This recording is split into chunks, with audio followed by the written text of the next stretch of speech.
Hello. देखिए, महासभा लिखवाया जा रहा था भाई, लिख लीजिए तब लेक्चर चलेगा आपका। एक एक चैप्टर इसको समाप्त किया जाए। देखिए, महासभा में कहाँ तक लिखवाया गया था, थोड़ा एक बार निर महासभा में कहाँ लास्ट लाइन क्या थी बताइए, तो उसके बाद हम अंतर्राष्ट्रीय सहयोग में वृद्धि करना, ये हो गया था। अगला हेडिंग डालिए भाई आपका। 3 हुआ था ना अभी। हाँ, चौथा लिखिए।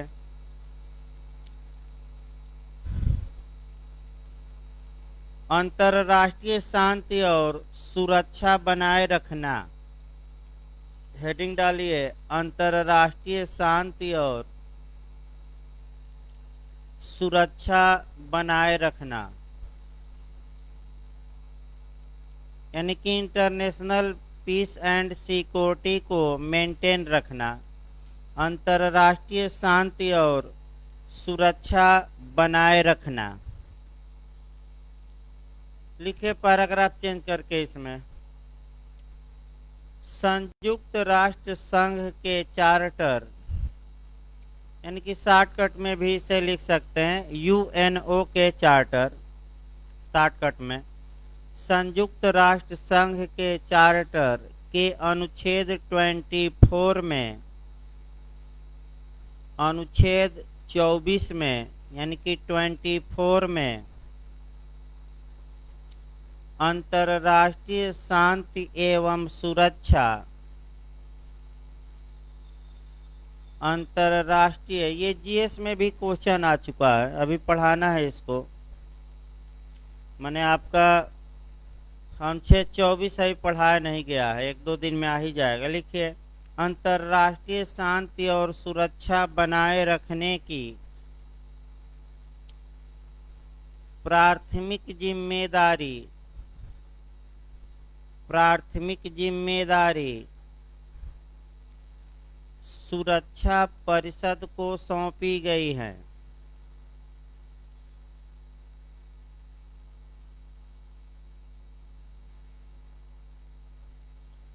सुरक्षा परिषद को सौंपी गई है,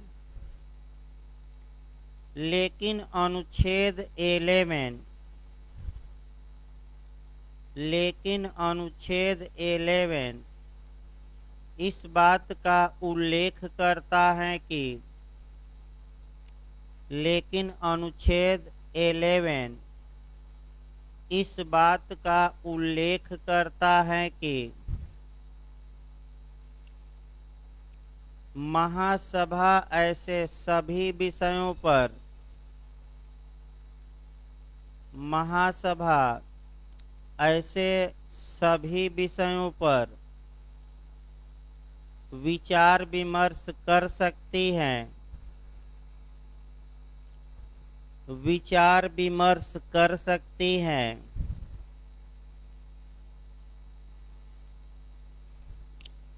जिनसे अंतर्राष्ट्रीय शांति और सुरक्षा को खतरा हो, जिससे अंतर्राष्ट्रीय शांति और सुरक्षा को खतरा हो।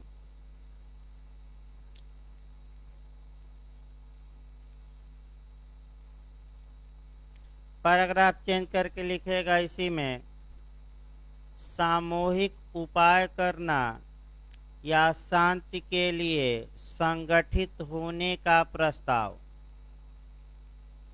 इसी में पैराग्राफ चेंज करके लिखना है, सामूहिक उपाय या दूसरी भाषा में शांति के लिए संगठित होने का प्रस्ताव, पीस के लिए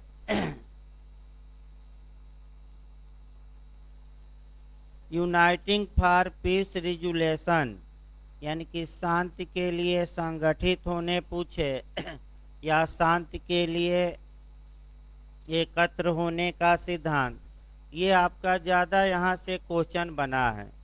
लिखिए पैराग्राफ चेंज करके भाई। यदि सुरक्षा परिषद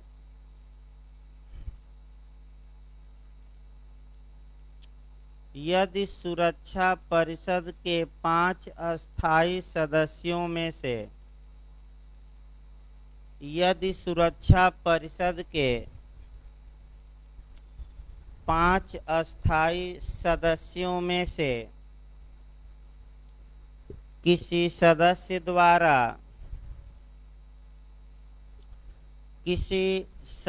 द्वारा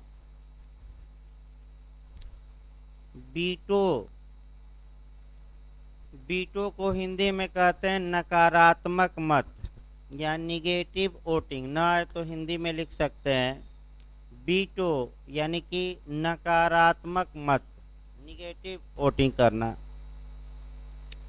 बीटो का प्रयोग करने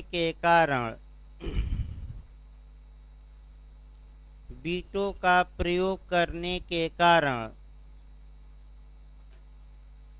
वाक्य बोलिए तो एक बार कहते हैं। यदि सुरक्षा परिषद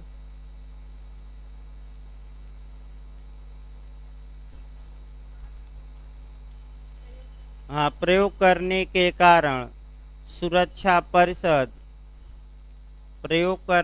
कारण सुरक्षा परिषद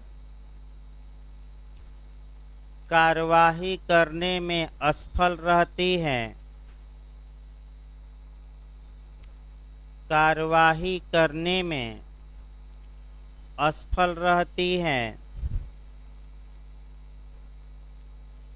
तब क्या महासभा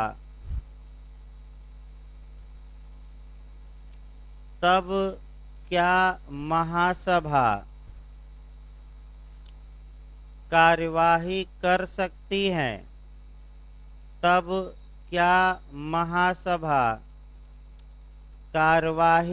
कर सकती है? इस बारे में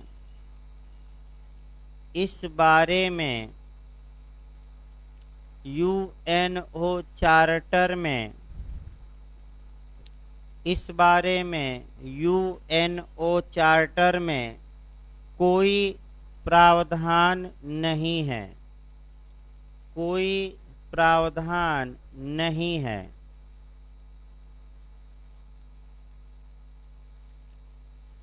लिखिए इसी लाइन में, महासभा ने यूएनओ के 5वें सत्र में, अंडरलाइन कर लीजिए, सत्र हो सकता अंदर जाकर पूछ ले, यूएनओ के 5वें सत्र में शांति के लिए संगठित होने का प्रस्ताव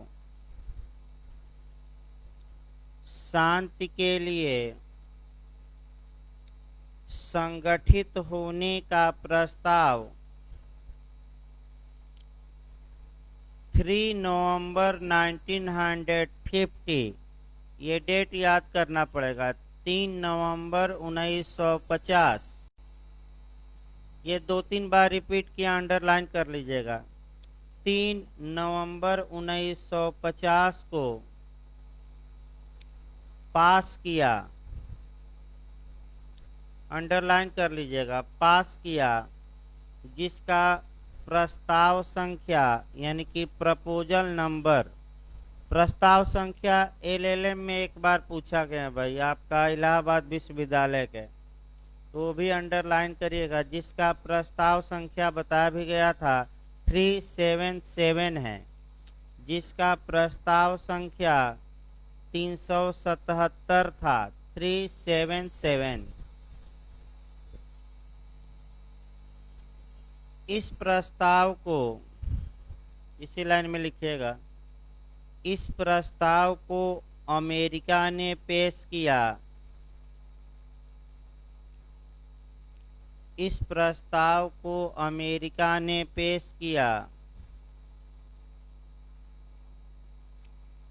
तथा फ्रांस और ब्रिटेन ने इसका समर्थन किया तथा फ्रांस और ब्रिटेन ने इसका समर्थन किया। यहाँ भी नया क्वेश्चन बन सकता है। क्वेश्चन ये बन सकता है नया, आपका किस प्रस्ताव को किसने पेश किया था? तो किसने पेश किया था? अमेरिका ने। और समर्थन कौन किया? फ्रांस तथा ब्रिटेन। जबकि एक लाइन और लिखिए, जबकि रूस ने इस प्रस्ताव का विरोध किया था। जबकि रूस ने, भाई ये भी पूछ सकता है किसने विरोध किया। जबकि रूस ने इस प्रस्ताव का विरोध किया था।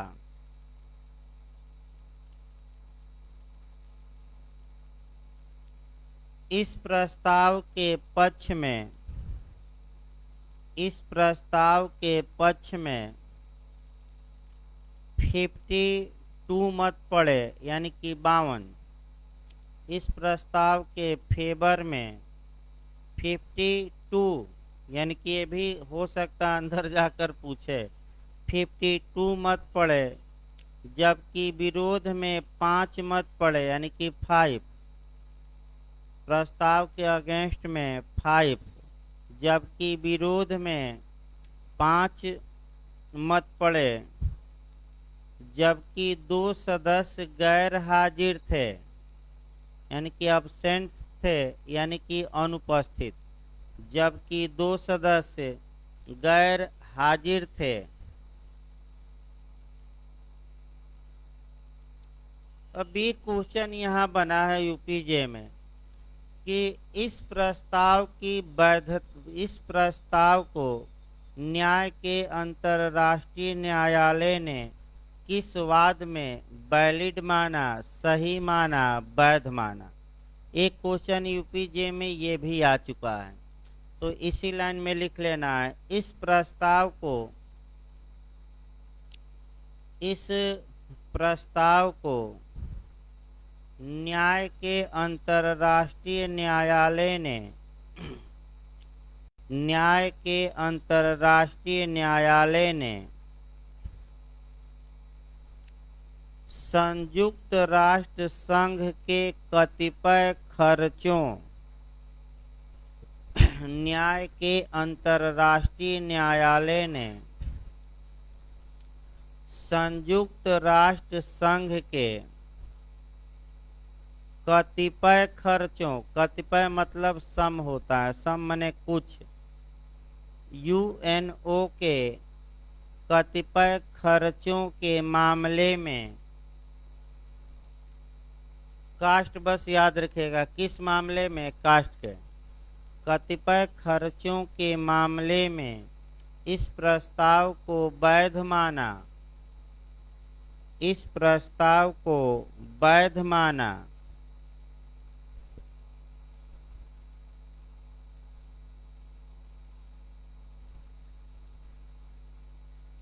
पैराग्राफ चेंज करके लिखिए, इस प्रस्ताव में निम्नलिखित बातें समाहित हैं।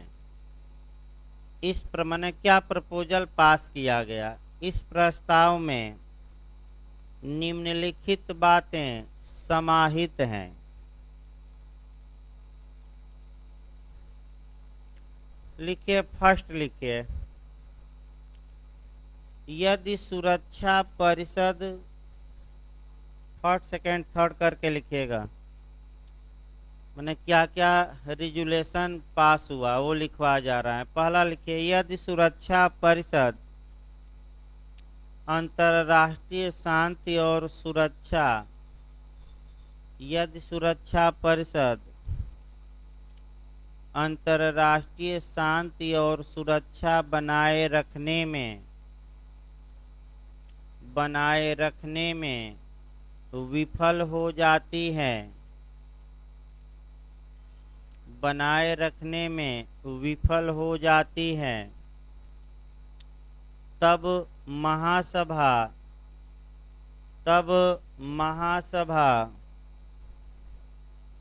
कार्यवाही कर सकती हैं। तब महासभा कार्यवाही कर सकती है। सेकंड लिखिए, महासभा ऐसी दशा में, महासभा ऐसी दशा में 24 घंटे के अंदर 24 आवर्स, 24 घंटे के अंदर आपातकालीन बैठक बुला सकती है। इमरजेंसी मीटिंग, आपातकालीन बैठक बुला सकती है।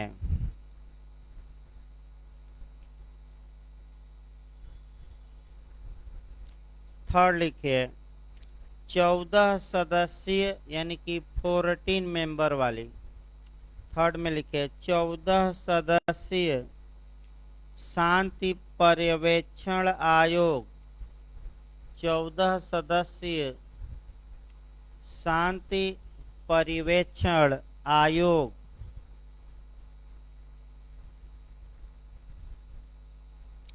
की स्थापना की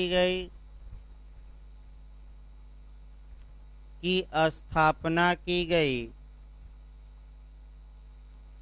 फोर्थ में लिखिए 14 सदस्यीय सामूहिक प्रयास समिति, 14 सदस्यीय सामूहिक प्रयास समिति की स्थापना की गई।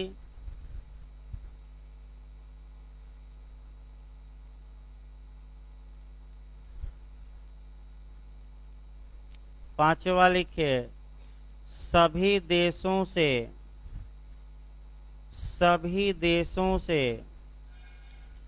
अपनी सेनाओं को, सभी देशों से अपनी सेनाओं को तैयार रखने के लिए कहा गया। सभी देशों से अपनी सेनाओं को तैयार रखने के लिए कहा गया।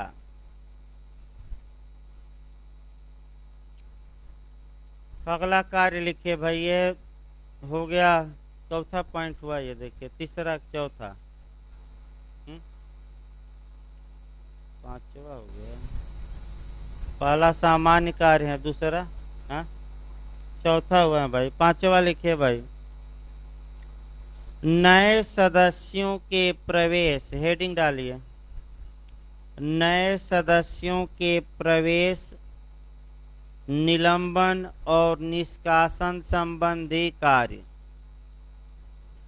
नए सदस्यों के प्रवेश, निलंबन तथा निष्कासन संबंधी कार्य।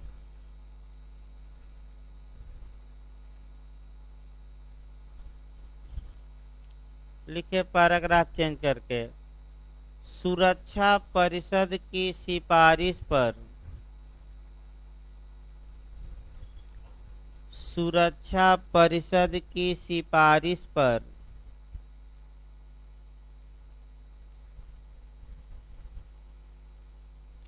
महासभा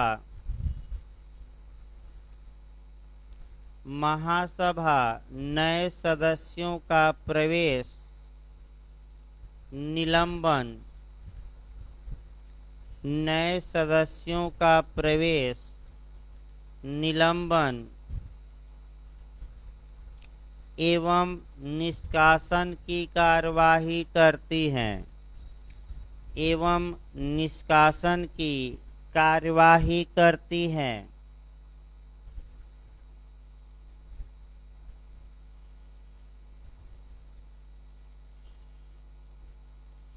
अगला लिखिए, वित्तीय कार्य यानी कि फाइनेंशियल एक्ट, हेडिंग डालिए, वित्तीय कार्य।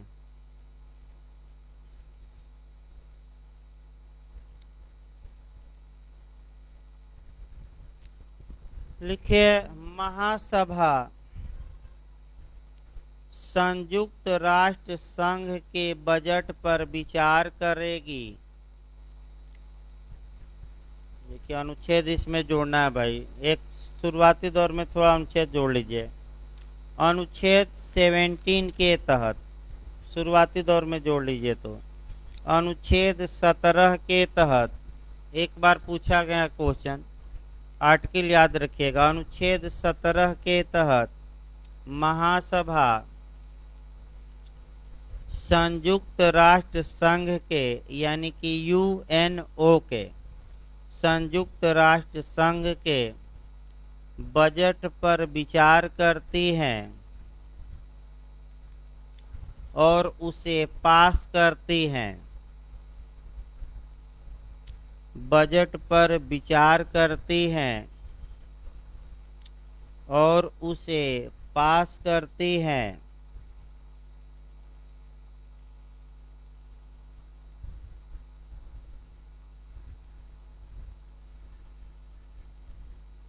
यूएनओ का व्यय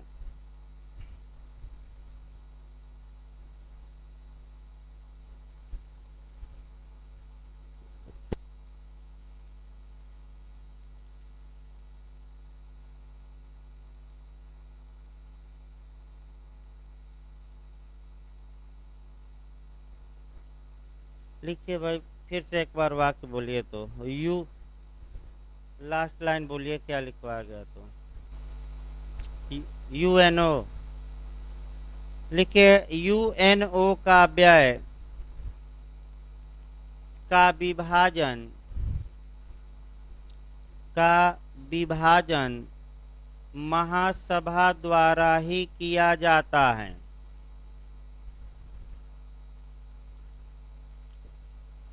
महासभा द्वारा ही किया जाता है। इसका मतलब कि कौन देश कितना संयुक्त राष्ट्र को पैसा देगा, इसका बंटवारा कौन करेगी? महासभा। एक लाइन और इसमें लिखिए, विशिष्ट एजेंसियों के बजट को भी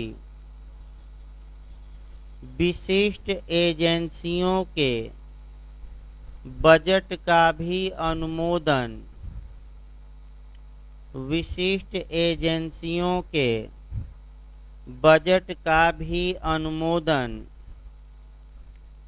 महासभा द्वारा किया जाता है। महासभा द्वारा किया जाता है।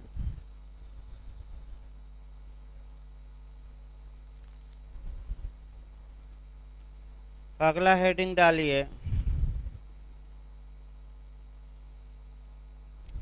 सहायक अंगों की स्थापना। हेडिंग डालिए अगला, सहायक अंगों की स्थापना।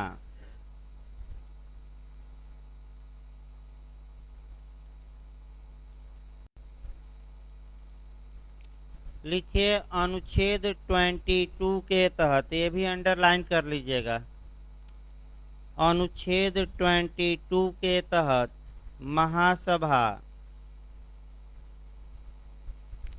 अनुच्छेद 22 के तहत महासभा सहायक अंगों की स्थापना कर सकती है।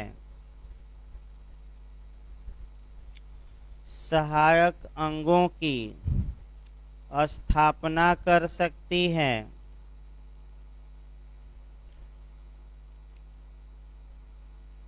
महासभा ने सर्वप्रथम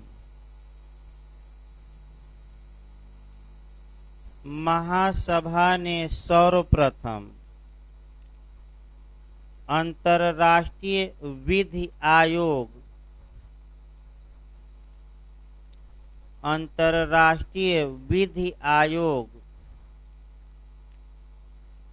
की स्थापना की। अंतर्राष्ट्रीय विधि आयोग की स्थापना की।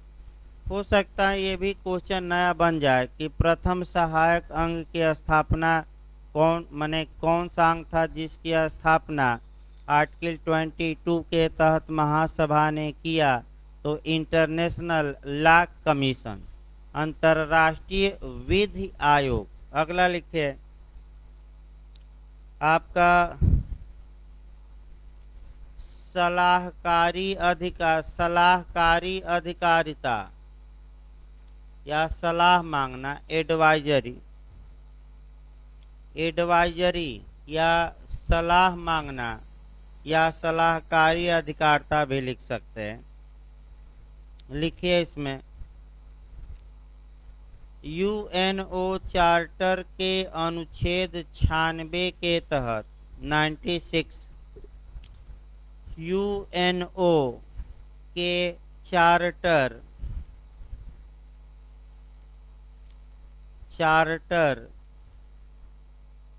के अनुच्छेद 96 के तहत 96 के तहत महासभा किसी भी विधिक प्रश्न पर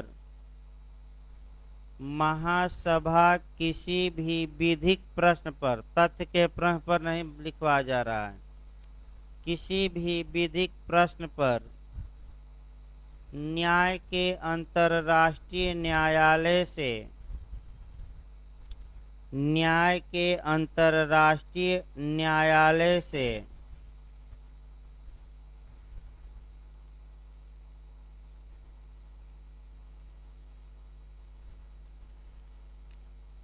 सलाह मांग सकती है।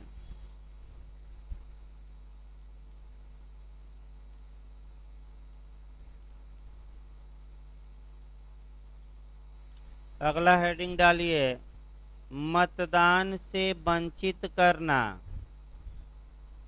अगला हेडिंग डालिए मतदान से वंचित करना।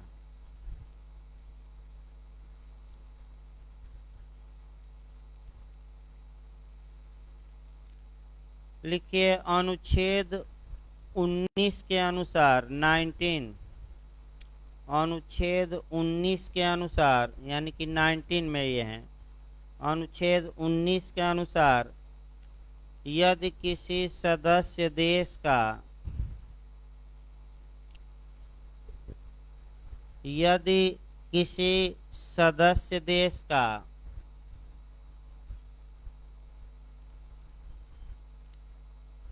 2 वर्षों का अंशदान बकाया हो, यानी कि पैसा न दिया हो यूएनओ का, 2 वर्षों का अंशदान बकाया हो,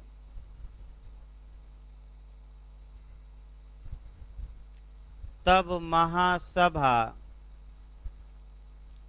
ऐसे सदस्य को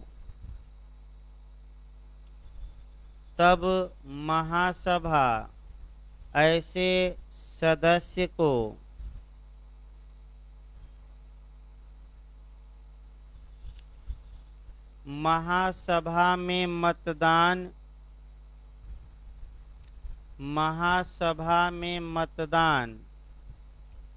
करने से वंचित कर सकती है।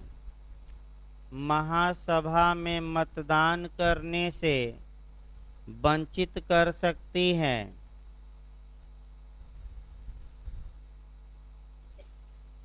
अगला हेडिंग डालिए नियम बनाने की शक्ति। अगला हेडिंग डालिए नियम बनाने की शक्ति।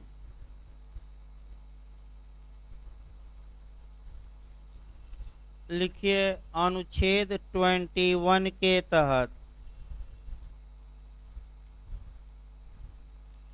अनुच्छेद 21 के तहत महासभा स्वयं अपने प्रक्रिया के नियम बनाएगी।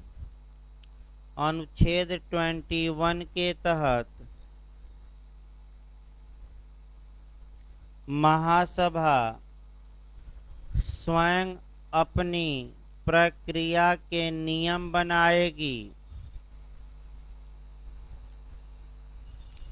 तथा प्रत्येक अधिवेशन के लिए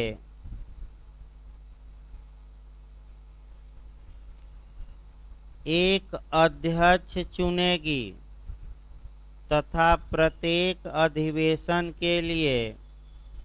एक अध्यक्ष चुनेगी। यहाँ एक क्वेश्चन और बना अध्यक्ष में कि महासभा की प्रथम महिला अध्यक्ष कौन थी, इसी में लिख लेना है। लिखिए, महासभा की प्रथम महिला अध्यक्ष विजय लक्ष्मी पंडित थी। महासभा की प्रथम महिला अध्यक्ष विजय लक्ष्मी पंडित थी।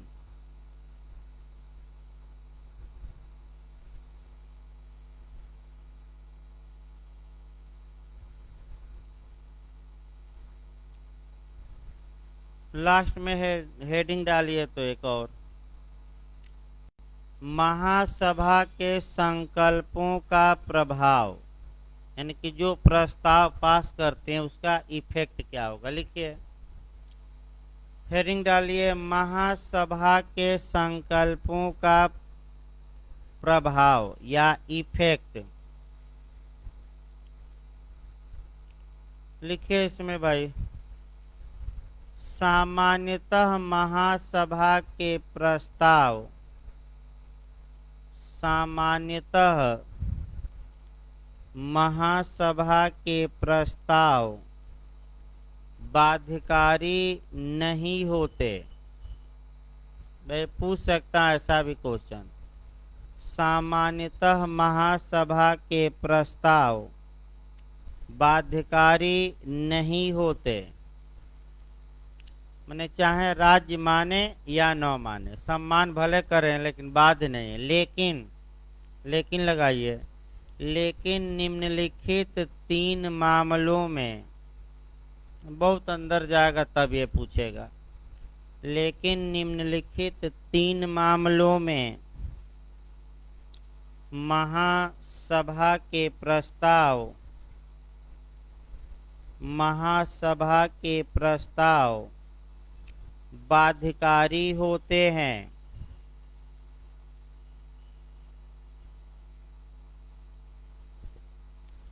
फर्स्ट लिखिए, विशिष्ट राज्य के सरकार की भागीदारी।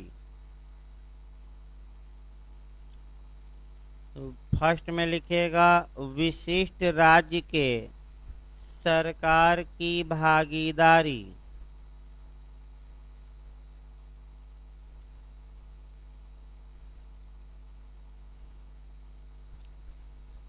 सेकंड लिखिए, बजट तथा व्यय का विभाजन। ये बाध्यकारी होता है बजट। सेकंड में लिखना है बजट तथा व्यय का विभाजन, कौन कितना पैसा देगा। और थर्ड लिखिएगा न्यासी करार से संबंधित मामले। अभी बताया नहीं गया न्यासी करार। न्यासी करार से संबंधित मामले।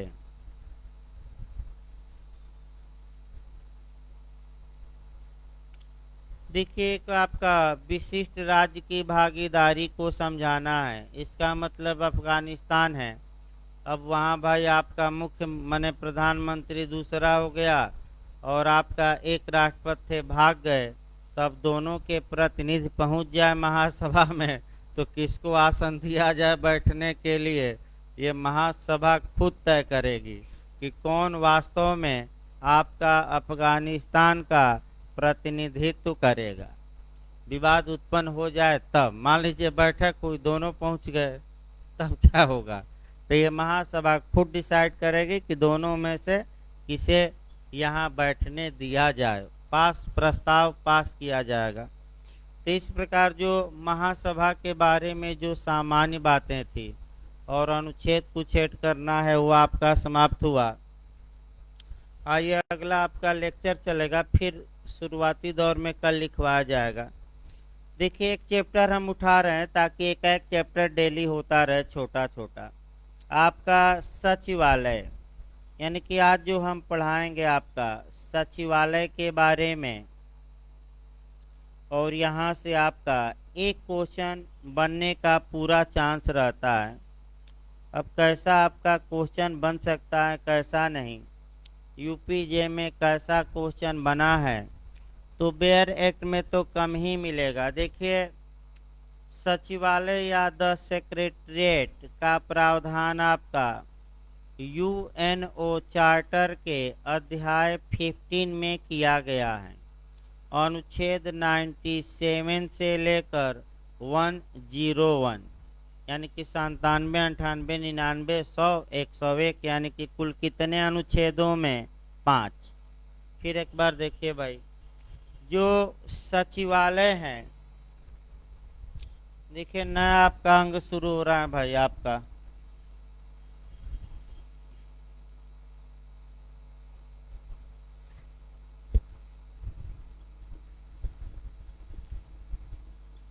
सचिवालय के बारे में प्रावधान संयुक्त राष्ट्र संघ के चार्टर के अध्याय किसमें है? 15 में। और आपका अनुच्छेद जो है वह 97 से लेकर 101 तक में दिया गया है, ये याद रखना है। जहाँ तक सचिवालय की बात है, अब सचिवालय के बारे में आपका देखिए कहाँ कहाँ एरिया कवर करना है। सचिवालय का कार्य क्या होता है, सचिवालय का प्रधान कौन व्यक्ति होता है, सचिवालय का प्रधान और कौन कौन प्रधान बने हैं, तो सेक्रेटरी जनरल यानी कि जो महासचिव होता है वह सचिवालय का प्रधान होता है, और पूरे यूएनओ का भी हम प्रधान कह सकते हैं। तो सचिवालय का मतलब कार्यालय, कार्यालय का मतलब प्रशासनिक भवन, यानी कि ऐसा कह सकते हैं कि अंग जहां से संयुक्त राष्ट्र संघ का कार्य किया जाता है। यानी कि जैसे कि आप माने सरकारों में भी देखते होंगे कि उत्तर प्रदेश का सचिवालय लखनऊ में है, तो सचिवालय का मतलब क्या हुआ, जहां सरकार के कर्मचारी सरकार के कार्यों को क्या करते हैं, संपादित करते हैं। उसी प्रकार जो संयुक्त राष्ट्र संघ का सचिवालय है वह संयुक्त राष्ट्र संघ के कार्यों को क्या करेगा, संपादित। तो आपका ये तुरंत आपका सबसे पहले अनुच्छेद 7 उठाना है और तब ये सब पढ़ा जाता है। देखिए अनुच्छेद 7 ये बताता है कि यूएनओ के संयुक्त राष्ट्र संघ के 6 महत्वपूर्ण अंग होंगे या प्रमुख अंग होंगे। पहला आपका हो गया महासभा, दूसरा पढ़ा ही चुका हूँ मैं।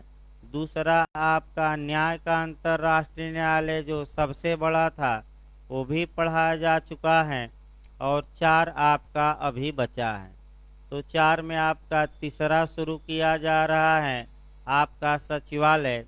चौथा हो गया न्यायता परिषद, 5वां सुरक्षा परिषद और 6वां आपका आर्थिक और सामाजिक परिषद। यानी कि संयुक्त राष्ट्र संघ के कितने प्रमुख अंग हुए, 6, और 6 में ये तीसरा शुरू किया जा रहा है। इसके बाद आपका और 3 बचेंगे, वो माने शनिवार तक हर हाल में आपका यूएनओ समाप्त कर देना, इसीलिए इसका समय भी बढ़ाया गया है। यानी कि 1.5-2 घंटा लगातार क्लास ये चलता है, इसीलिए कि भाई यूपीजे अब अगले माह निश्चित आ जाएगी, इसमें कोई शक नहीं है। तो थोड़ा स्पीड बढ़ाया जाए और इधर आपका कुछ सब्जेक्ट समाप्त रहेगा तो एक बार आप उधर दोहराएंगे भी, ये नहीं क्योंकि आपका बहुत तेज़ी से आंधी जैसे आएगी और आंधी जैसे चली जाएगी। जिसको देना हो अभी से पूरी तरह जो जो सब्जेक्ट पढ़ाया जाए कम से कम उसको जाकर आप याद करिए और सॉल्व अभी कर लीजिए। जैसे यूएनओ हम पढ़ा रहे हैं तो आपका कर्तव्य है कि यूएनओ से जितने क्वेश्चन आए हैं एक बार कम से कम सॉल्व पेपर देख लीजिए, और जो भी क्वेश्चन आपको समझ में न आए इसी समय पढ़ाते समय पूछ लेना चाहिए। तो वहाँ चैप्टर वाइज भी कई किताबों में मैंने गाइडों में दिया है, तो आप चैप्टर वाइज ही पढ़िए। भाई सामान्य पढ़ लीजिए, सदस्यता पढ़ लीजिए, फिर आपका महासभा हो गया, महासभा न्याय का अंतर्राष्ट्रीय न्यायालय पढ़ा दिया गया है, वो तो सॉल्व करिए कम से कम जो अभी पढ़ाया गया है। तो देखिए आपका ये देखा जाए भाई, जो ये सचिवालय होता है आपका संयुक्त राष्ट्र संघ का प्रधान प्रशासनिक विभाग होता है या प्रधान कार्यालय होता है। तो पहला क्वेश्चन यही बनता है कि संयुक्त राष्ट्र संघ का कार्यालय किसे कहा जाता है, तो आप क्या जवाब देंगे, सचिवालय। ऐसा क्वेश्चन आपका पिछली बार यूपीजे में आया है, सचिवालय से तो नहीं आया लेकिन दूसरे अंगों से आया है। जैसे कि आपका विश्व न्यायपालिका कह दे किसे कहा जाता है, तो न्याय के अंतर्राष्ट्रीय न्यायालय को। विश्व विधायिका किसे कहा जाता है, महासभा को। और पिछली बार पूछा गया कार्यपालिका कौन है विश्व की कार्यपालिका, सुरक्षा परिषद। और विश्व का प्रधान कार्यालय या विश्व का प्रशासनिक विभाग कौन है, तो आपका विश्व का प्रशासनिक विभाग पूछे, विश्व का कार्यालय पूछे, तो आप क्या जवाब देंगे, सचिवालय। यानी कि यह विश्व का क्या है, सबसे बड़ा प्रशासनिक विभाग। देखिए जहाँ तक सचिवालय की बात है, सचिवालय में एक महासचिव होते हैं, सेक्रेटरी जनरल होते हैं, और वह सचिवालय का मुख्य अधिकारी होता है। तो यहाँ हम बताएंगे कि महासचिव का चुनाव कैसे होता है, आपका आगे बताया जाएगा। लेकिन आइए महासचिव यानी कि अगला क्वेश्चन ये आया कि सचिवालय का प्रधान कौन होता है, तो एक लाइन में बताइएगा, महासचिव। इसके बाद आपका महासचिव का चुनाव कैसे होता है और कितने अब तक महासचिव बने हैं और कौन कौन बने हैं, यहीं से ज़्यादा क्वेश्चन बनता है। देखिए आपका महासचिव का चुनाव कैसे होता है, तो आपका सुरक्षा परिषद की सिफारिश पर महासभा द्वारा।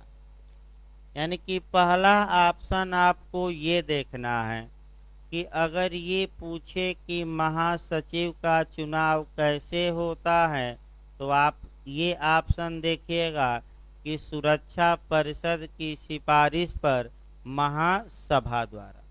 फिर आइए सुरक्षा परिषद में आपका टोटल 15 सदस्य हैं, तो 15 में आपका कितने सदस्यों का मत इनके फेवर में होना चाहिए, तो 9।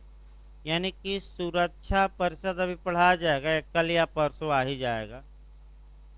सुरक्षा परिषद में 15 मेंबर होते हैं और 15 में से अगर 9 कम से कम मेंबर किसी व्यक्ति के पक्ष में मतदान करते हैं, तो वह व्यक्ति आपका यूएनओ का महासचिव चुना जा सकता है।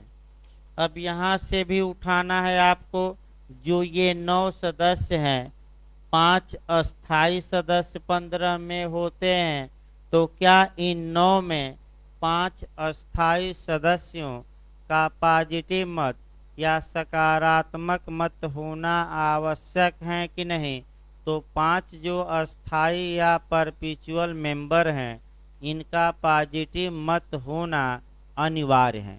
अर्थात यदि 5 में से किसी भी एक देश ने, जो 5 अस्थाई हैं, एक देश ने निगेटिव वोट दे दिया, नकारात्मक वोट दे दिया, अर्थात वीटो का प्रयोग कर दिया, तो वह व्यक्ति महासचिव नहीं चुना जाएगा। अब क्वेश्चन यूपीजे का है, इसी पर आपका सतर्क रहना है। क्वेश्चन यूपीजे में ये आया कि महासचिव के चुनाव या निर्वाचन का एक्चुअल पावर किसमें है, यानी कि वास्तविक शक्ति किसमें है। तो वास्तविक शक्ति आपकी है सुरक्षा परिषद के 5 अस्थायी सदस्यों में। क्यों? क्योंकि अगर एक भी सदस्य अपना नकारात्मक मत दे दिया तो वह व्यक्ति सुरक्षा परिषद का मेंबर नहीं, वह व्यक्ति महासचिव नियुक्त नहीं हो पाएगा। यानी कि महासभा बस एक कह सकते हैं कि अब ये आप कहेंगे कि महासभा का क्या मतलब, यानी कि कुल मिलाकर 5 जो अस्थायी सदस्य हैं किसी व्यक्ति के नाम पर जब तक एड आइडम न दिखाएं, यानी कि जब तक कि एक बात में एक भाव में सहमत न हो तब तक वह व्यक्ति महासचिव नहीं बन सकता। याद रखिएगा। तो एक्चुअल पावर किसमें हुई? 5 अस्थायी सदस्यों में। लेकिन कैसे चुनाव होता है ये भी भाई ध्यान रखना है। यानी कि 9 मत कहाँ से वह व्यक्ति पा गया? सुरक्षा परिषद से, जिसमें कि 5 अस्थायी सदस्यों का मत भी क्या है? शामिल। और तत्पश्चात ये जो उसका नाम होगा महासभा में भेजा जाएगा और महासभा उपस्थित और मत देने वालों का कितना से प्रस्ताव पास कर दे? 2/3। यानी कि इसका मतलब ये हुआ कि सामान्य बात ये हुई कि सुरक्षा परिषद की सिफारिश पर महासभा द्वारा, लेकिन आगे भी बढ़ना है, अर्थात सुरक्षा परिषद के 9 अस्थायी सदस्यों नहीं 9 सदस्यों के सकारात्मक मत द्वारा पास हो और महासभा के कितने? उपस्थित और मत देने वाले 2/3। फिर आ गया कि 9 जो सदस्य हैं महासभा सुरक्षा परिषद में, क्या उनमें 5 अस्थायी सदस्यों का सकारात्मक मत होना आवश्यक है कि नहीं है? इसमें तो एक्चुअल पावर किस में आ गई? फिर एक बार समझिए, जो 5 अस्थायी सदस्य हैं।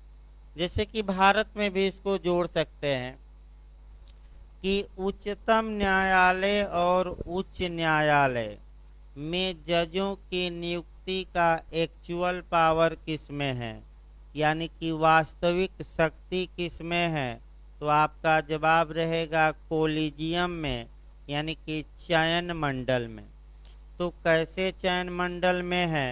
यानी कि कोलिजियम जिन नामों को भारत के राष्ट्रपति के पास भेजेगा वहीं लोग जज बन पाएंगे और कोई नहीं बन पाएगा।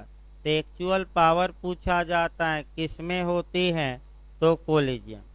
उसी प्रकार आगे भी पूछ सकता है आपका नया क्वेश्चन, संविधान जब पढ़ेंगे आप, तो सरकार की यानी कि कार्यपालिका की एक्चुअल पावर पूछे तो देखिए, आप संविधान में पढ़े होंगे कि आपका राष्ट्रपति को सलाह और सहायता देने के लिए एक मंत्रिपरिषद होगी और मंत्रिपरिषद का जो अध्यक्ष होगा वह पीएम होगा और पीएम की सिफारिश पर राष्ट्रपति अन्य मंत्रियों की नियुक्ति करेगा। तो मंत्रिपरिषद में प्रधानमंत्री से लेकर सभी मंत्री शामिल होते हैं, लेकिन जो एक्चुअल पावर होती है गवर्नमेंट की वह कैबिनेट में होती हैं, यानी कि मंत्रिमंडल में होती हैं और मंत्रिमंडल ही पूरे देश को चलाती हैं। उसमें कुछ जो कैबिनेट स्तर के मंत्री होते हैं 6-7 अपना बैठते हैं और पूरे देश को चलाते हैं। जैसे वर्तमान में मोदी जी हो गए, आपका अमित शाह हो गए, फिर आपका रक्षा मंत्री राजनाथ सिंह हो गए। यही 4-5 लोग आपस में क्या करते हैं? बैठते हैं और पूरा देश इन्हीं के माध्यम से चलाया जाता है। सब मंत्री नहीं बैठते। तो एक्चुअल पावर किस में हो गई? कैबिनेट में। ठीक है, सामान्य मंत्रिपरिषद है। तो उसी प्रकार ये भी ध्यान रखना है। अब आइए, महासचिव का कार्यकाल पूछा गया है। जो सेक्रेटरी जनरल का कार्यकाल होता है वह 5 वर्ष का होता है। याद रखिएगा, कितने वर्ष का? 5 वर्ष का। अब क्वेश्चन देखिए कैसे पूछा गया भाई। अंदर जाकर क्वेश्चन अंदर जाकर ये पूछा गया है कि महासचिव का कार्यकाल 5 वर्ष का होता है, इसका प्रावधान संयुक्त राष्ट्र संघ के किस अनुच्छेद में है? तो आपका आर्टिकल भरमाने के लिए देगा, तो अच्छे से इसको भी तैयार रखना है, रिपीटेड क्वेश्चन है। यूएनओ के किसी भी अनुच्छेद में इस बात का उल्लेख नहीं किया गया है कि महासचिव का कार्यकाल 5 वर्ष होगा। तो आखिर इनका कार्यकाल 5 वर्ष होगा, ये कैसे निर्धारित किया गया? तो अच्छे से इसको तैयार करके जाइएगा महासभा के संकल्प द्वारा। यानी कि महासभा ने एक प्रस्ताव पास किया और उस प्रस्ताव द्वारा यह निर्धारित किया कि महासचिव का कार्यकाल 5 वर्ष का होगा। ये क्वेश्चन किसी भी हाल में भाई गलत न हो। ये किसके प्रस्ताव द्वारा निर्धारित है? आपका महासभा।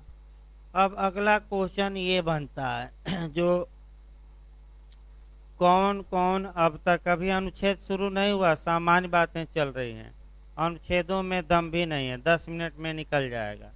जो सामान्य बातें बताई जा रही यही पूछा जाएगा, अनुच्छेद कम पूछे जाते हैं। तो अभी सामान्य बातों में ये आया कि आपका अब तक कौन कौन महासचिव बने हैं, किस देश के हैं, वह 1 बार बने हैं कि 2 बार, और आपका उनकी विशेषता क्या है। तो एक लिस्ट में बना रहा हूं और ध्यान से देखिए अब तक महासचिव कौन कौन बने हैं, और वर्तमान भी याद रखिएगा कि वर्तमान में कौन महासचिव हैं। देखिए भाई आपका ये लिस्ट याद रखना है। आपका पहला हम बताएंगे नाम, इसको लिखवाएंगे भी, इसके बाद हम देश बताएंगे, इसके बाद कई बार रहा है, और इसके बाद आपका उसकी क्या विशेषता है, यानी कि क्या उसमें कुछ विशेषता है कि नहीं। जीएस में भाई, जीएस में ही पूछा गया था, वो भी एक बता दिया जाए कि भारत का कौन सा ऐसा व्यक्ति था जो महासचिव का चुनाव लड़ा था। तो शशि थरूर, यानी कि जो आपका शशि थरूर जी हैं कांग्रेस के, वह महासचिव का चुनाव लड़े थे। वो अलग बात है कि हार गए, वो अलग बात है, लेकिन चुनाव लड़े थे जाकर। देखिए आपका तो महासचिव के बारे में जब संयुक्त राष्ट्र संघ की स्थापना हुई उस समय पहली ही बार महासचिव का चुनाव नहीं हुआ, बल्कि कार्यवाहक महासचिव या एक्टिंग सेक्रेटरी जनरल आपका अपॉइंट किया गया। अब तक के इतिहास में ये क्वेश्चन नहीं बना है कि कार्यवाहक महासचिव कौन थे। जैसे कि भारत में भी इसे आप जोड़ सकते हैं कि कार्यवाहक राष्ट्रपति किसे बनाया गया था। तो आपका अभी चुनाव हुए नहीं थे लोकसभा के, फिर भी आपका राष्ट्रपति बनाया गया था, और किसे बनाया गया था बिना चुनाव के? डॉक्टर राजेंद्र प्रसाद जी को।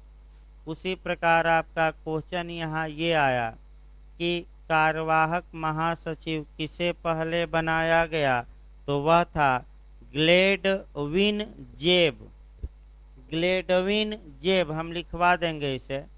ग्लेडविन जेब को प्रथम आपका कार्यवाहक महासचिव बनाया गया, लेकिन प्रथम कार्यवाहक आए तब मारिएगा। अगर प्रथम महासचिव आए तो वह कार्यवाहक नहीं पूछ रहा है, वह रेगुलर पूछ रहा है, चुनाव वाला। भाई कार्यवाहक आए तभी मारना है। अगला देखिए, अब कौन कौन महासचिव हुए इसका एक लिस्ट हम बना रहे हैं। पहला जो, इसको लिखवा देंगे, देखिए पहला जो महासचिव होते हैं ट्रिगवेली या ट्रिगवेली, यानी कि पहले कौन होते हैं? ट्रिगवेली। ये कई बार पूछा है कि संयुक्त राष्ट्र संघ के प्रथम महासचिव कौन थे? तो कौन थे, नाम याद करना पड़ेगा, ट्रिगवेली। ये जो ट्रिगवेली थे ये नॉर्वे के थे। देश भी पूछा जाता है, कौन सा देश? नॉर्वे। ये एक बार रहे कि दो बार? तो ये दो बार रहे, ये भी याद रखना है। अब दो बार एक बार जो ये नियम है आपका, कह सकते हैं कि एक आपका यहाँ समझ लेना है, एक ही महासचिव है जो एक कार्यकाल तक रहा है, अन्य सभी महासचिव दो दो बार महासचिव रहे, यानी कि 10 साल रहे हैं या 8 साल, मर गए वो अलग बात है। यानी कि आपका ये क्वेश्चन आगे बन सकता है टेक्निकल और घुमावदार कि कौन सा महासचिव केवल एक बार अपने पद पर रहा है, दोबारा नहीं, तो वह महासचिव आपका एक ही है, बुतरस घाली। यानी कि जो बुतरस घाली थे वह केवल एक ऐसे महासचिव हैं जो केवल और केवल कितनी बार रहे हैं अपने पद पर? एक बार। और उसके बाद जितने महासचिव मिलेंगे वह दो दो बार अपने पद पर रहे हैं। और जो वर्तमान में महासचिव हैं एंटोनियो गुटरेस जो महासचिव हैं ये भी दूसरे कार्यकाल के लिए चुन लिए गए हैं और जनवरी से इनका दूसरा कार्यकाल शुरू होगा। यानी कि अभी तो भाई कंपटीशन आएगा तब, लेकिन चुन लिए गए हैं और जनवरी से इनका क्या होगा, फिर 5 साल शुरू होगा। तो आपका पहला याद रखिए कौन थे? ट्रिगवेली। किस देश के थे? नॉर्वे के। कितनी बार रहे? इनकी विशेषता यह है कि ये बीच में इस्तीफा दे दिए, रिजाइन दे दिए, त्याग पत्र दे दिए। तो क्वेश्चन यहाँ मॉडल आपका सतर्क रहना है। क्वेश्चन ये भी बनता है कि कौन सा ऐसा महासचिव है जो इस्तीफा दे दिया था अपने कार्यकाल के दौरान? तो प्रथम महासचिव कौन? ट्रिगवेली। दूसरा देखिए भाई, दूसरा है डाग हैमरजोल्ड। थोड़ा नाम उल्टा सीधा है, डाग हैमरजोल्ड।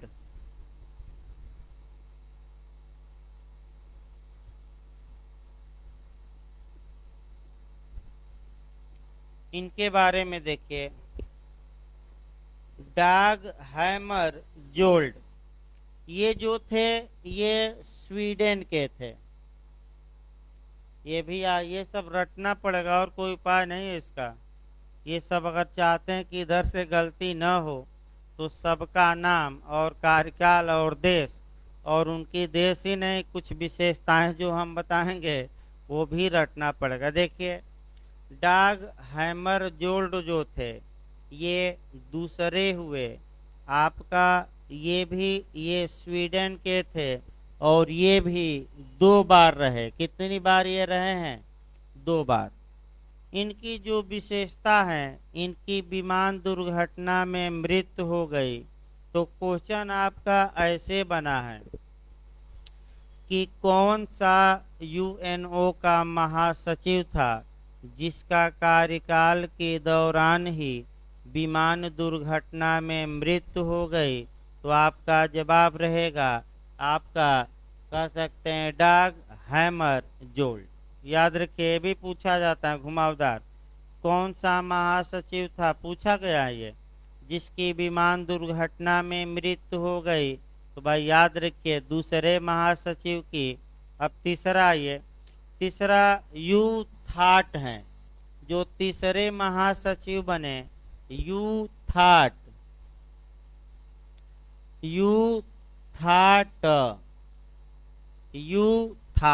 यहाँ से भी खूब क्वेश्चन बनता है। ये बर्मा के थे, यानी कि बर्मा मतलब म्यांमार को ही बर्मा कहते हैं। भारत का पड़ोसी देश है, आपका छोटा देश है, सभी लोग जानते हैं। यानी कि ये आपका म्यांमार या बर्मा के थे। इनकी विशेषता आपका जो देखना है, क्वेश्चन बनता है कि प्रथम एशियाई कौन है जो महासचिव बना, यानी कि प्रथम बार एशिया का कौन व्यक्ति महासचिव बना, ये क्वेश्चन आ चुका है। तो आपका जवाब रहेगा यूथाट। फिर एक बार देखिए, प्रथम एशियाई महासचिव कौन है? तो एशिया महाद्वीप से जो महासचिव बना प्रथम बार वह कौन है? यूथाट। अभी भारत का कोई नहीं बना है, प्रयास किए आपका माने शशि थरूर जी, लेकिन जीत नहीं पाए। लेकिन छोटे छोटे देशों का क्या हुए? बन गए। म्यांमार के भी बन गए यूथाट। तो प्रथम एशियाई कौन है, इनकी विशेषता है ये यूथाट। आगे चौथा देखिए, कुर्त बाल धाइम, तो नाम उल्टा सीधा जरूर है। चौथा ये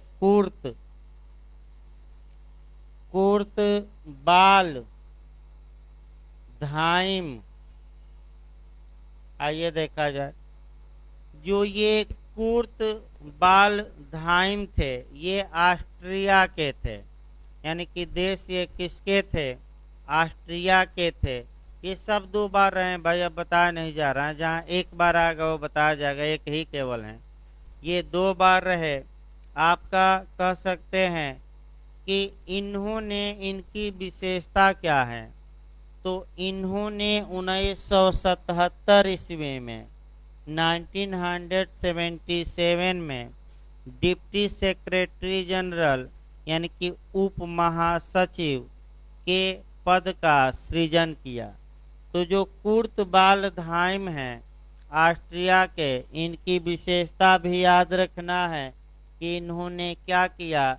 तो 1977 में उप महासचिव, याद रखिए किसका पद सृजित किया? यानी कि सब सेक्रेटरी जनरल। उप महासचिव के बारे में भी यूपीजे में आ चुका है और इसको हम अलग से बताएंगे कि उप महासचिव होता क्या है, इसका कार्यकाल का कितना होता है, इसकी नियुक्ति कौन करता है। लेकिन ये तो कम से कम यहाँ याद रखिए कि उप महासचिव के पद का सृजन किसने किया था? तो आपका कह सकते हैं चौथे जो थे महासचिव आपका कौन?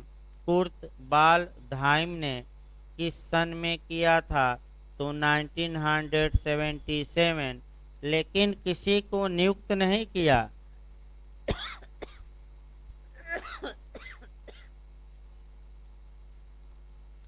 यहाँ किसी को इन्होंने नियुक्त नहीं किया।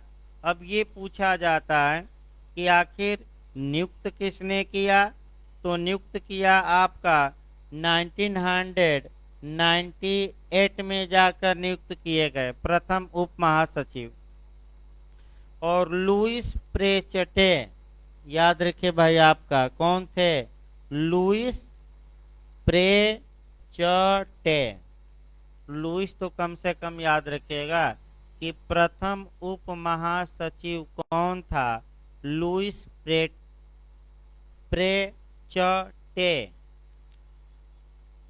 लुइस प्रेचटे। देखिए इसको आगे हम बताएंगे उप महासचिव में, अभी आपका भले याद न हो, अभी छोड़ दीजिए। आइए पांचवा देखा जाए। पांचवा जो महासचिव थे जेवियर पैरेज डी कुयार। आपका जेवियर पैरेज डी कुयार, ये पेरू लिखवा देंगे, इसको पहले समझ लीजिए। ये पेरू के थे और ये भी दो बार रहे। छठवां आपका बुतरस घाली थे, ये मिस्र के थे और यहीं से क्वेश्चन बन सकता है कि कौन सा ऐसा महासचिव है जो एक कार्यकाल तक ही रहा, एक बार ही चुना गया। तो यहाँ से क्वेश्चन बन सकता है वह कौन महासचिव है? आपका छठवें महासचिव बुतरस घाली। भाई क्वेश्चन आ सकता है, ये कौन से महासचिव थे? छठवें आपका बुतरस बुतरस घाली। इसके बाद आपका सातवां बनते हैं कोफी अट्टा अन्नान। कोफी अट्टा अन्नान बनते हैं, ये घाना के थे, ये भी 2 बार रहे। और इनकी विशेषता ये है कि इन्होंने सर्वप्रथम उप महासचिव की नियुक्ति की और आपका 1998 में। और किसे उप महासचिव बनाया? लुइस प्रेचेटे। किसको बनाया? लुइस प्रेचेटे नाम आ चुका है। इसके बाद 8वां वान की मून। जो वान की मून ये दक्षिण कोरिया के थे, ये भी 2 बार रहे। और 9वां जो है आपका जो वर्तमान समय में है एंटोनियो गुटेरेस। एंटोनियो गुटेरेस 1 बार आपका ये है वर्तमान में। दिसंबर में इनका कार्यकाल समाप्त होगा, तो जनवरी से पुनः ये चुन लिए गए हैं। यानी कि जनवरी 2022 से 5 साल गिन लीजिए कब तक ये रहेंगे। तो कार्यकाल पूछ सकता है कब से कब तक ये रहेंगे, तो 22, 23, 24, 25, 26 यानी कि कब तक रहेंगे? आपका जनवरी 2022 से लेकर दिसंबर 2026, क्योंकि कार्यकाल कितना बताया गया? 5 साल। तो आपका ये भी 1 बार हैं और जनवरी से चुन ही लिए गए हैं दोबारा। तो बस एक लाइन जरूर याद रखिए कि कौन ऐसा महासचिव है जो 1 ही बार रहा है, तो बुतरस बुतरस घाली। ये क्वेश्चन आ चुका है। और कुछ विशेषता जो हमने बताया, प्रथम एशियाई, कौन त्याग पत्र दे दिया, किसकी दुर्घटना विमान दुर्घटना में मृत्यु हो गई, या आपका ये बताया गया कि उप महासचिव का पद का सृजन किसने किया, किसने नियुक्त किया, प्रथम उप महासचिव कौन है। ये सभी क्वेश्चन आपका चांद से आने के। अब आइए अनुच्छेद देखा जाए भाई। अनुच्छेद उसके बाद उप महासचिव पर आ जाए और महासचिव के कार्य बताया जाए। देखिए आपका अनुच्छेद से एक बार पढ़ा दिया जाए, बहुत आपका ज़्यादा अनुच्छेद नहीं है, 5-10 मिनट में समाप्त हो जाएगा। देखिए एक अनुच्छेद हम उठा रहे हैं। सबसे पहले अनुच्छेद 97, इसको लिखवाया जाएगा। देखिए अब आज समाप्ति हो जाएगा ये। देखिए आपका अनुच्छेद 97 बेयर एक्ट भी निकाल सकते हैं आप। 97 का बेयर एक्ट से चला जाए आपका।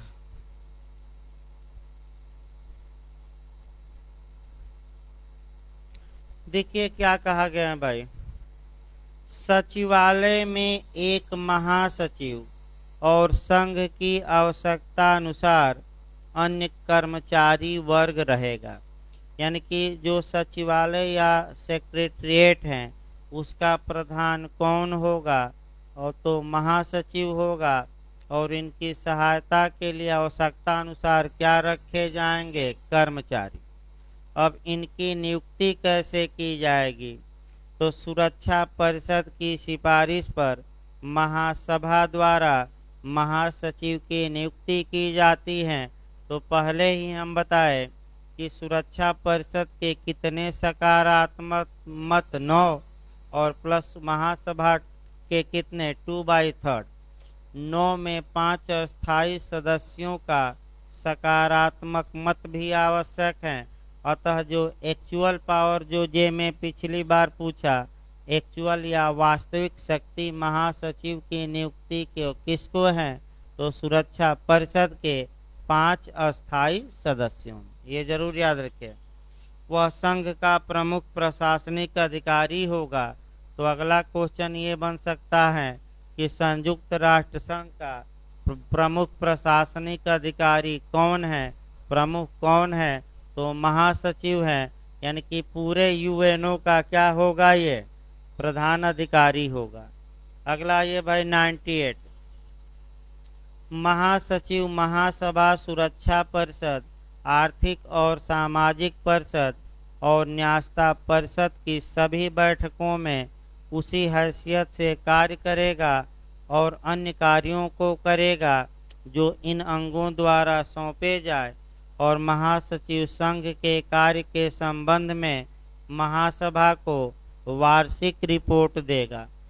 यहाँ भी आपका क्वेश्चन एक बन सकता है और अच्छा क्वेश्चन बनता है कि महासचिव किन किन विभागों किन किन अंगों की बैठकों में भाग ले सकता है। तो आपका दे देगा महासभा की बैठक में भाग ले सकता है, ले सकता है। आपका दे देगा सुरक्षा परिषद की बैठक में ले सकता है भाग। फिर दे देगा आपका आर्थिक और सामाजिक परिषद की बैठक में, उसमें भी भाग ले सकता है। फिर देगा न्यास्ता परिषद, उसमें भी, लेकिन एक अंग में भाग नहीं ले सकता और वह है न्याय का अंतर्राष्ट्रीय न्यायालय। तो क्वेश्चन यहाँ मॉडल देखिए कैसे बन सकता है नया, कि महासचिव संयुक्त राष्ट्र के किस अंग की बैठक में भाग नहीं ले सकता। दे देगा आपका आर्थिक सामाजिक परिषद पहला ऑप्शन, दूसरा सुरक्षा परिषद, तीसरा आपका महासभा और चौथा न्याय का अंतर्राष्ट्रीय न्यायालय। तो बताइए किस में बैठक में भाग नहीं ले सकता? न्याय के अंतर्राष्ट्रीय न्यायालय, ये जरूर याद रखिए।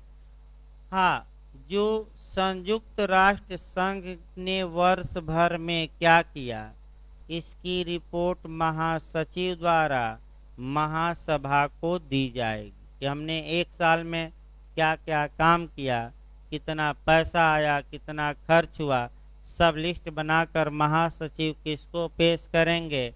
महासभा को, क्योंकि अब बैठक आपका शुरू होने वाली है और आपका बताया गया सितंबर के चौथे मंगलवार से बैठक प्रारंभ होती है महासभा की तीसरे, और कब तक चलती है?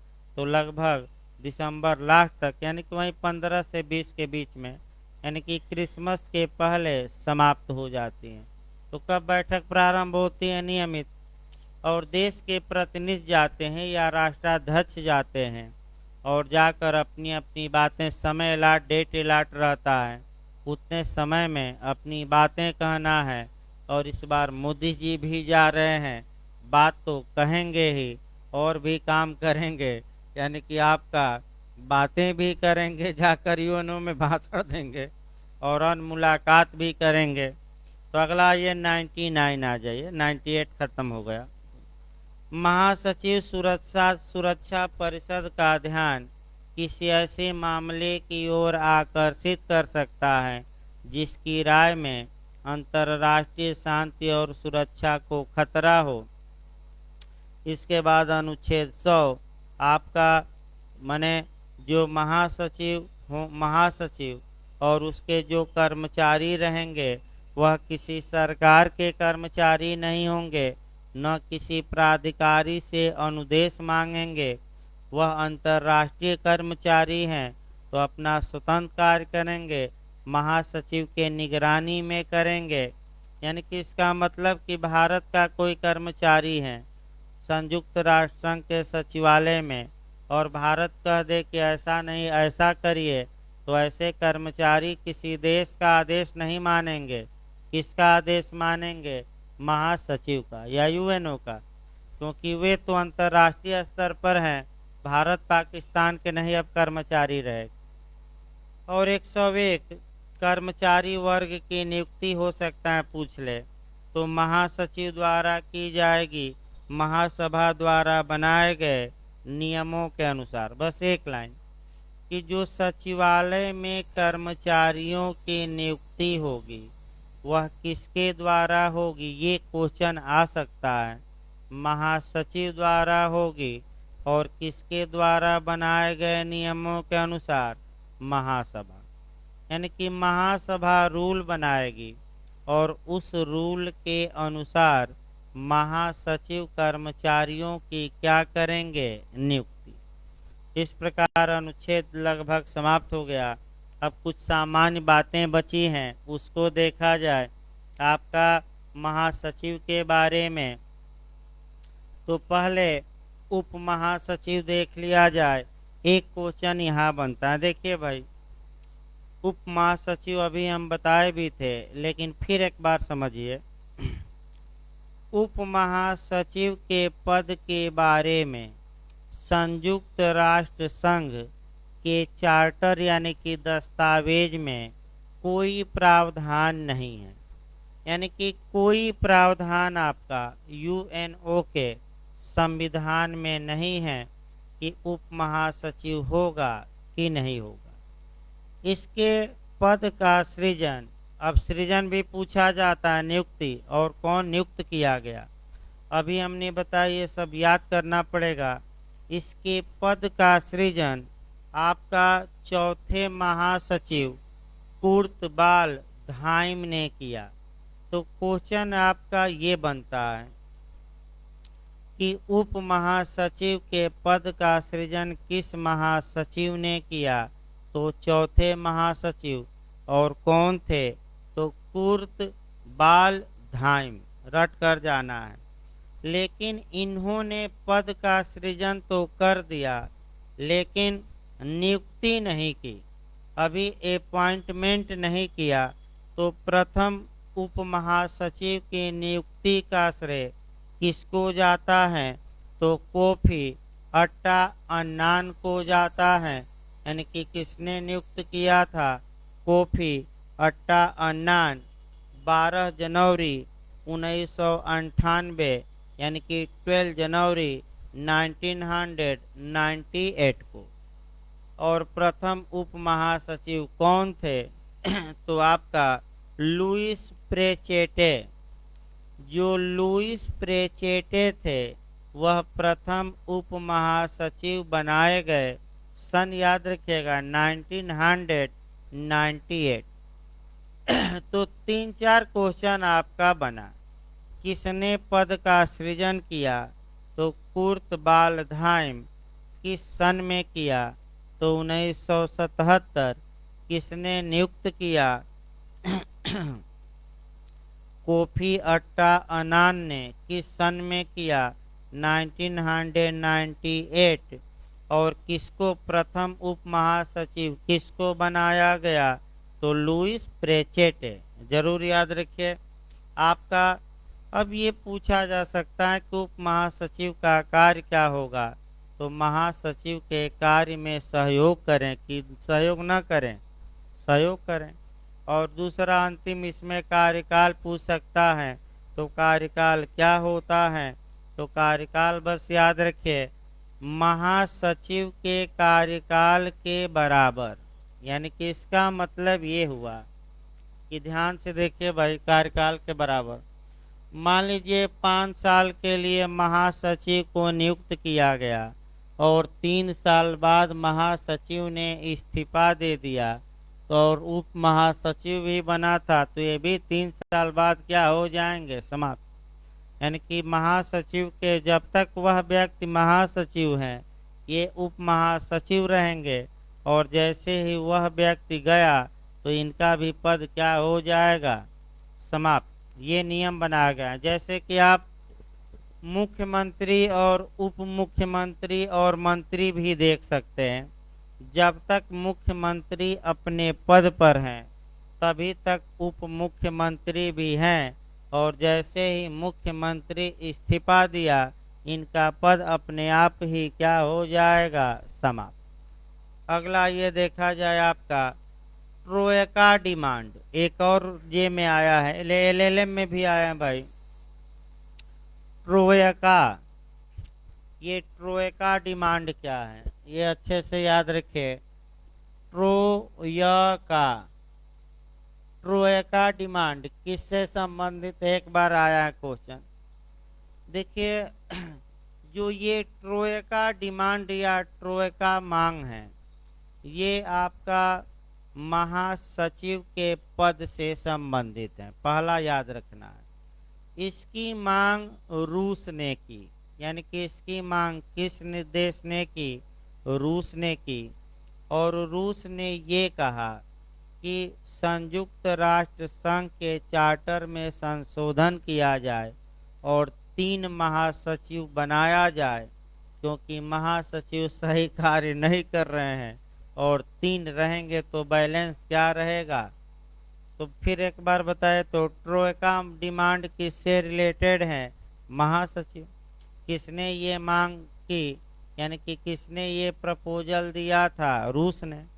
ट्रोएका मांग में कितने महासचिव की नियुक्ति का प्रावधान था, 3। 3 था, इसीलिए इसे क्या कहते हैं, 3 ही था ना भाई। हाँ, 3 महासचिव, 3, बस एक लाइन पूछा गया है। अब आइए देखा जाए महासचिव के कार्य, आपका समाप्त होने वाला है। महासचिव वाला ज़्यादा नहीं था, लेकिन एक क्वेश्चन आपका निश्चित आता है भाई। देखिए आपका जो सेक्रेटरी जनरल हैं ये क्या क्या कार्य करते हैं, और आपका ये भी अच्छे से याद रखना है। देखिए कई कार्यों को हम बता रहे हैं, छोटा ही चैप्टर है, इससे भी छोटा आपका न्यास्ता परिषद आएगा, और सामाजिक आर्थिक परिषद भी एक दिन में समाप्त हो जाएगा। सुरक्षा परिषद ही आपका थोड़ा बड़ा चैप्टर है। देखिए महासचिव के जो कार्य हैं, आपका कुछ कार्य तो बताया गया, फिर आप लोग बताइए कि महासचिव जो होता है वह किनकी बैठकों में भाग ले सकता है।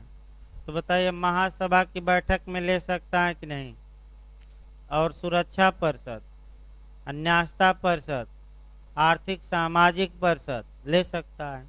और किसकी बैठक में भाग नहीं ले सकता भी बताया गया, न्याय के अंतर्राष्ट्रीय न्यायालय, पहला क्वेश्चन। दूसरा ये, संयुक्त राष्ट्र संघ की वार्षिक रिपोर्ट कौन महासभा को मने देता है या महासभा को प्रेषित करता है, तो वह महासचिव ही हैं, जो संयुक्त राष्ट्र संघ की वर्ष भर में क्या गतिविधियां रहीं इसकी जानकारी किसको देगा, महासभा को। तीसरा ये, महासचिव सुरक्षा परिषद को किसी ऐसे विषय की ओर ध्यान आकृष्ट करा सकता है जिससे अंतर्राष्ट्रीय शांति और सुरक्षा को खतरा पैदा हो। इसका मतलब ये हुआ कि जो महासचिव हैं वह सुरक्षा परिषद को कह सकता है कि इस विषय पर आप विचार करिए, और यह जो विषय है इससे इंटरनेशनल पीस और सिक्योरिटी क्या हो जाएगी, खतरे में। अगला ये, सुरक्षा परिषद की सहमत से महासचिव महासभा को प्रत्येक सत्र में अंतर्राष्ट्रीय शांति और सुरक्षा से संबंधित ऐसे मामलों की सूचना देता है जिस पर सुरक्षा परिषद विचार कर रही हो। इसका मतलब ये हुआ कि जब महासभा का सत्र शुरू होगा तो महासचिव महासभा को उन बातों के बारे में बताएगा जिन पर कि सुरक्षा परिषद विचार कर रही है, और जिससे अंतर्राष्ट्रीय शांति और सुरक्षा को क्या हो सकता है, खतरा। इसके बाद आपका महासचिव यूएनओ के मेंबरों के अनुरोध पर महासभा की स्पेशल मीटिंग बुला सकता है, विशेष बैठक बुला सकता है। इसके बाद जो महासचिव होता है, न्याय के अंतर्राष्ट्रीय न्यायालय से रिलेटेड कार्य भी 2-3 हैं, वहाँ आपको अच्छे से याद रखना है।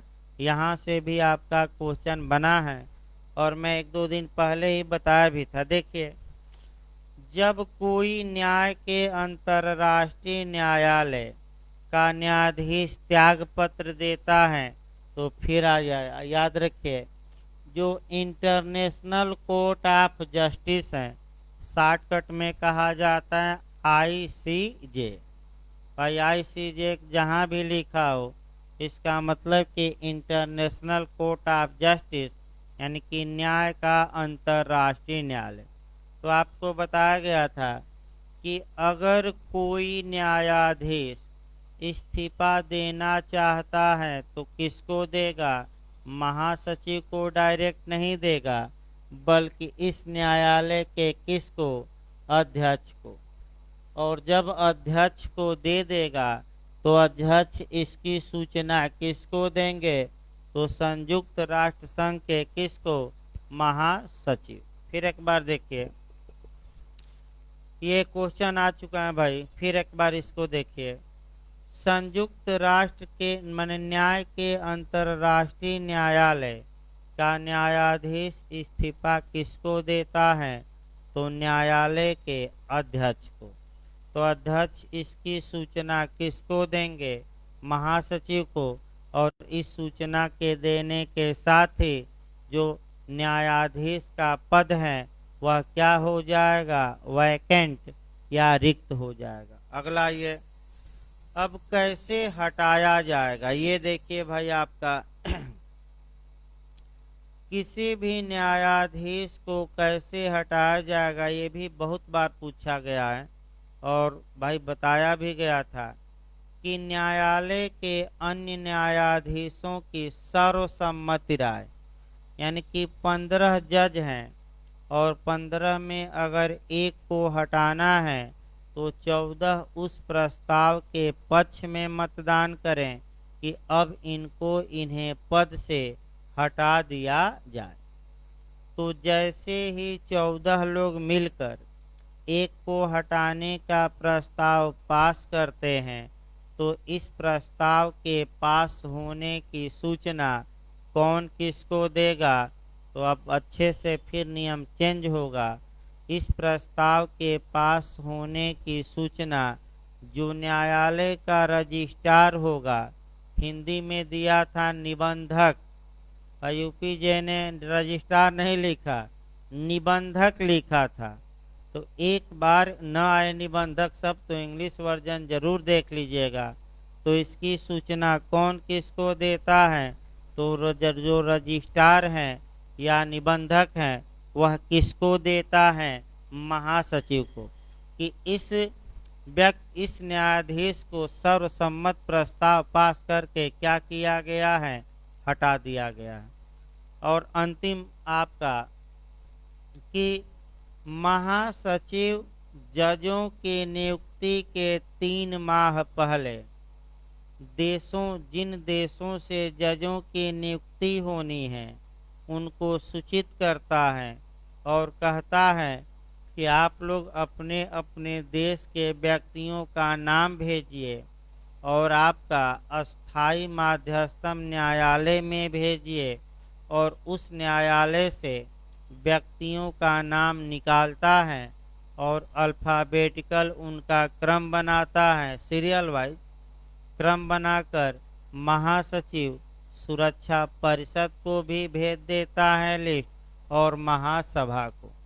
तो आपको लास्ट में फिर हम बता दें कि किसी न्यायाधीश की नियुक्ति कैसे की जाती है, तो महासभा और सुरक्षा परिषद दोनों एक साथ बैठती हैं, माने एक साथ नहीं भाई, अलग अलग बैठती हैं, लेकिन मतदान एक साथ होता है।